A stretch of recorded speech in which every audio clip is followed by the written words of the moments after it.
হরে কৃষ্ণ। আগামী অপরা একাদশী 23শে মে 2025 খ্রিস্টাব্দ, 8ই জ্যৈষ্ঠ 1432 বঙ্গাব্দ, শুক্রবার, পবিত্র অপরা একাদশীর দিন। ঘুমানোর পূর্বে অবশ্যই উচ্চারণ করুন মহাপ্রভাবশালী এই একটি মন্ত্র।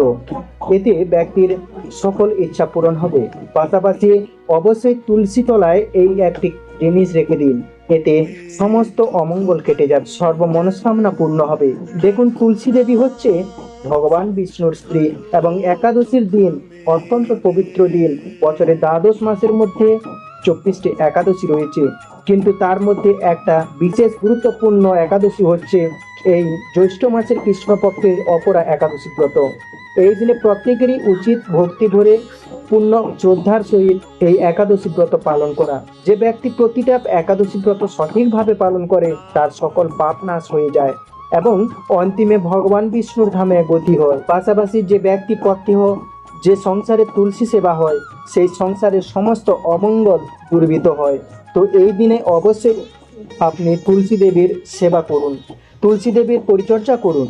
বিশেষ করে এই অপরা একাদশী ব্রতের দিনে তুলসী তলায় অবশ্যই রেখে দিন এবং রাতে ঘুমানোর পূর্বে মহাশক্তিশালী দেবতাদের ও দুর্লভ এই একটি মন্ত্র 3বার উচ্চারণ করুন। সকলকে স্বাগত জানাচ্ছি আমাদের প্রভুবার্তা চ্যানেলে। আমরা সবসময় চেষ্টা করি এইরকমই সনাতন ধর্মের ধর্মীয় তথ্যগুলো এবং নানা দেবদেবীর ব্রতকথা ও 12 মাসের 13 পার্বণের বিশেষ গুরুত্বপূর্ণ তথ্যগুলো আপনাদের সাথে উপস্থাপনা করতে, শেয়ার করতে। তাই আসুন, আগামী কিছুক্ষণ সময় আমি অনুরোধ করছি ধৈর্য ধরে ভক্তির সহিত আজকের এই অপরা একাদশীর বিশেষ গুরুত্বপূর্ণ তথ্যগুলো জেনে নিই। আশা করছি সমৃদ্ধ লাভ করবেন।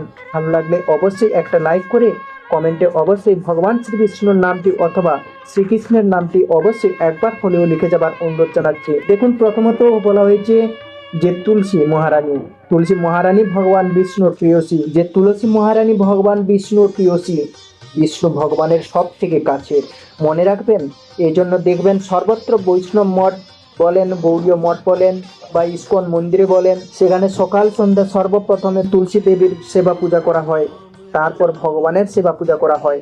কেননা ভগবান ওই পুজো গ্রহণ করেন না যেখানে তুলসী দেবী, বৃন্দা দেবীর সেবা পুজো করা না হয়। যার গলায় তুলসী কাষ্ঠের মালা থাকে না, সেই ব্যক্তির পূজা ভগবান গ্রহণ করেন না।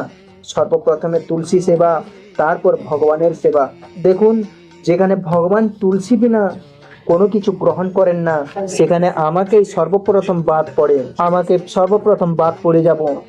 আমি যদি আমার কণ্ঠে তুলসী কাষ্ঠের মালা না থাকে, কেননা আমার অঙ্গেই তো তুলসী দেবী নেই, তাহলে কি করে ভগবান আমাকে, আমার পূজাকে গ্রহণ করবেন? তাই সবার উচিত তুলসী কাঠের মালা ধারণ করা। শাস্ত্রে বলা হচ্ছে, যে ব্যক্তি তুলসী কাষ্ঠের মালা ধারণ করে না, যে ব্যক্তি তুলসী কাষ্ঠের মালা ধারণ করে জগৎ ভ্রমণ করে, তার দুঃস্বপ্নের ভয় থাকে না, শত্রুদের ভয় থাকে না, এমনকি কোনো বজ্রপাতের ভয় থাকে না। এটা স্কন্দ পুরাণের কথা। তাই প্রত্যেকেরই উচিত তুলসী কাষ্ঠের মালা ধারণ করা এবং ভগবান বিষ্ণুর 4জন স্ত্রী, মা লক্ষ্মী, সরস্বতী, গঙ্গা এবং তুলসী দেবী, কিন্তু এদের মধ্যে শ্রেষ্ঠ হচ্ছে বা প্রাধান্য হচ্ছে এই তুলসী মহারানী, যিনি ভগবান বিষ্ণুর, ভগবান শ্রীকৃষ্ণের কাছের বৃন্দাবনবাসী। যাকে বলা হয়েছে বৃন্দাবন কাকে বলে? যেখানে তুলসী বৃক্ষের অবস্থান, সেখানেই বৃন্দাবন ধাম। আর প্রত্যেক যে ব্যক্তি তুলসী দেবীকে দর্শন করে, মনে রাখবেন সকালবেলা সন্ধ্যাবেলা, মনে রাখবেন সকালবেলা শয্যা ত্যাগ করে তুলসী দেবীর দর্শন করে তারও জন্মান্তরের পাপ রাশি ভস্মীভূত হয়ে যায়। তুলসী দেবীর দর্শন মাত্রেই শুদ্ধতি লাভ করে। তাই প্রত্যেকেরই উচিত সকালবেলা ঘুম থেকে উঠেই প্রথমে সূর্য নারায়ণকে প্রণাম করবেন, তারপর তুলসী দেবীকে প্রণাম করে সকল কার্য শুরু করবেন। অপরা একাদশী মূলত কখন থেকে শুরু হচ্ছে এবং কখন শেষ, সেটা জেনে নিচ্ছি। এই অপরা একাদশীর সব থেকে বিশেষ ও খুবই অত্যন্ত গুরুত্বপূর্ণ নিয়ম হচ্ছে, একাদশীর মূল কাজ হলো নিরন্তর ভগবানকে স্মরণ করা। তাই আপনারা ভগবানকে ভক্তি ভরে স্মরণ করাই যেন আপনাদের মূল কাজ হয়। আমরা একাদশী পালনের সাত্বিক নিয়মটি উল্লেখ করছি, এটি পালন সবারই কর্তব্য। সমর্থপক্ষে দশমীতে একাহার, একাদশীতে নিরাহার ও দ্বাদশীতে একাহার করবেন। তা হতে অসমর্থ পক্ষে শুধুমাত্র একাদশীতে অনাহার থাকতে হবে। যদি উহাতেও অসমর্থ হন, একাদশীতে পঞ্চ রবিশস্য বর্জন করত ফলমূলাদি অনুকম্প গ্রহণের বিধান রইয়াছে। সমর্থপক্ষে রাত জাগরণের বিধি আছে। গৌড়ীয় ধারায় বা মহান আচার্যবৃন্দের অনুমিত পঞ্জিকায় এই একাদশী আপনাদের নিরন্তর কৃষ্ণ ভাবনায় থেকে নিরাহার থাকতে অপারগ্য হলে নির্জলা সহ অন্যান্য একাদশীতে কিছু সবজি আহার করতে পারবেন।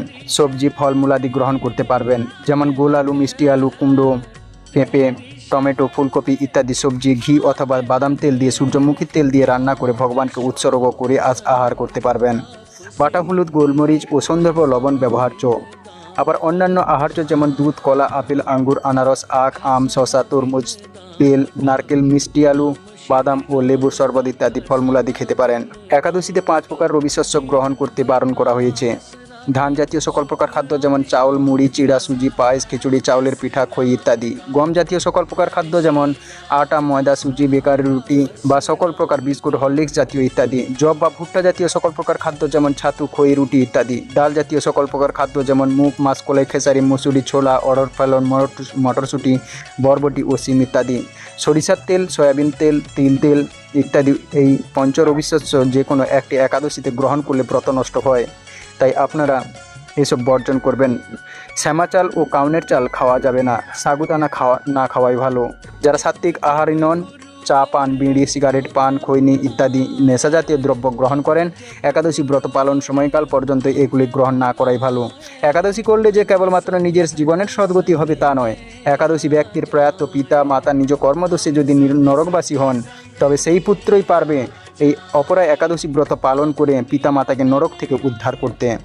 একাদশীতে অন্ন ভোজন করলে যেমন নরকবাসী হবে, অন্যকে ভোজন করালেও নরকবাসী হবে। কাজেই একাদশী পালন করা আমাদের সকলেরই কর্তব্য। 8 থেকে 80 বছর পর্যন্ত সকলেরই কর্তব্য এই একাদশী ব্রত পালন করা। দেখুন, আমরা একাদশী যত ভালোভাবে পালন করি না কেন, পালনটা হচ্ছে সব থেকে গুরুত্বপূর্ণ বিষয়। আমাদের একাদশী পালনের যে সময় দেওয়া আছে, সেই সময়ের মধ্যে রবি শস্য ভগবানকে নিবেদন করে প্রসাদ গ্রহণ করে পালন করা একান্তই দরকার, নতুবা একাদশীর কোনো ফল লাভ হয় না। একাদশীর পালন মন্ত্র হলো একাদশং নিরাহার বতে নানো কেশব রসিত সম্মুখনাথ জ্ঞানদৃষ্টি প্রদভব। এই মন্ত্র পাঠ করে নির্দিষ্ট সময়ের মাঝে পালন করতে হবে।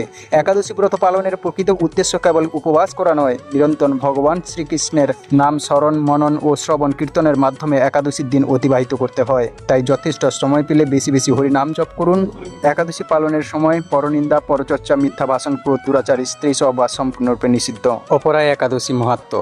মহারাজ যুধিষ্ঠির শ্রীকৃষ্ণকে বললেন, হে কৃষ্ণ, জ্যৈষ্ঠ মাসের কৃষ্ণপক্ষে একাদশীর নাম কি এবং তার মাহাত্ম্যই বা কী? আমি শুনতে ইচ্ছা করি, আপনি অনুগ্রহ করে তা বর্ণনা করুন।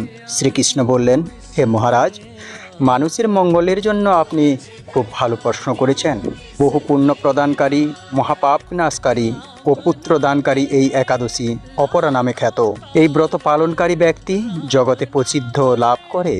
ব্রহ্মা হত্যা, গো হত্যা, ভ্রূণ হত্যা, পরনিন্দা, পরস্ত্রী গমন, মিথ্যা ভাষণ প্রভৃতি গুরুতর পাপ এই ব্রত পালনে নষ্ট হয়ে যায়। যারা মিথ্যা সাক্ষ্য দান করে, ওজন বিষয়ে ছলনা করে, শাস্ত্রের মিথ্যা ব্যাখ্যা প্রদান করে, জ্যোতিষের মিথ্যা গণনা ও মিথ্যা চিকিৎসায় রত থাকে, তারা সকলেই নরক যাতনা ভোগ করে।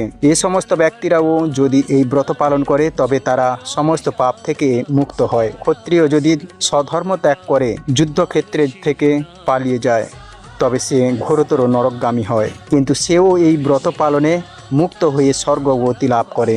মকর রাশিতে সূর্য অবস্থানকালে মাঘ মাসে প্রয়াগ স্নানে যে ফল লাভ হয়, শিবরাত্রিতে কাশীধামে উপবাস করলে যে পুণ্য হয়, গয়াধামে বিষ্ণু পাদপদ্মে পিণ্ডদানে যে ফল পাওয়া যায়, সিংহ রাশিতে বৃহস্পতির অবস্থানে, গৌতম নদীতে স্নানে, কুম্ভে কেদারনাথ দর্শনে, বদ্রিকাশ্রম যাত্রায় ও বদ্রিকা নারায়ণ সেবায়, সূর্যগ্রহণে, কুরুক্ষেত্রে স্নানে, হাতি ঘোড়া স্বর্ণদানে এবং দক্ষিণাসহ যজ্ঞ সম্পাদনে যে ফল লাভ হয়, এই ব্রত পালন করলে অনায়াসে সেই ফল লাভ হয়ে থাকে। এই অপরা ব্রত পাপরূপ বৃক্ষের কুঠার স্বরূপ, পাপরূপ কাষ্ঠের দাবাগ্নের মতো, পাপরূপ অন্ধকারে সূর্য সদৃশ্য এবং পাপ হস্তির সিংহর স্বরূপ। এই ব্রত পালন না করে যে ব্যক্তি জীবন ধারণ করে, জলে বুঁদ বুঁদের মতো, তাদের জন্ম মৃত্যুই কেবল সার হয়।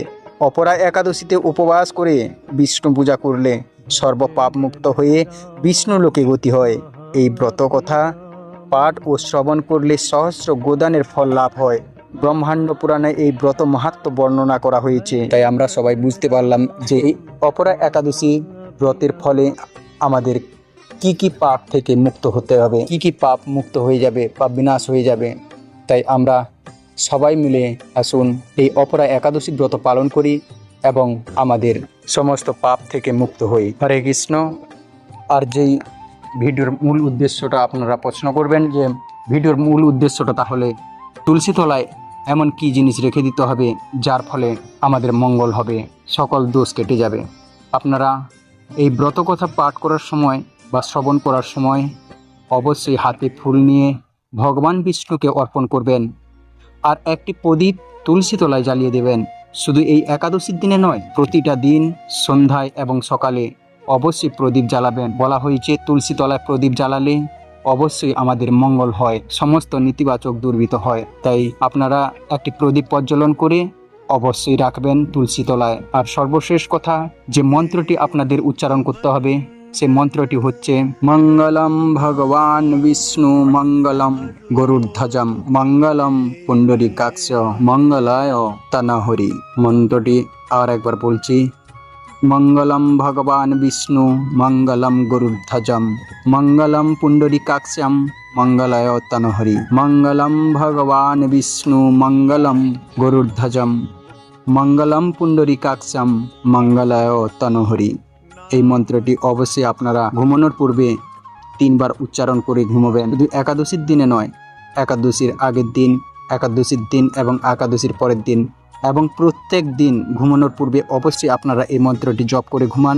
দেখবেন আপনাদের সকল অমঙ্গল কেটে যাবে এবং শত্রু নাশ হবে, সর্বপাপ থেকে মুক্তি হবেন এবং আপনাদের সকল ইচ্ছা পূরণ হবে। আজকের এই ভিডিওটি যদি ভালো লেগে থাকে তাহলে অবশ্যই লাইক করবেন এবং কমেন্টে জয় শ্রীকৃষ্ণ মহাপ্রভুর নামটি অবশ্যই একবার হলেও লিখবেন। হরে কৃষ্ণ, জয় নিতাই, রাধে রাধে।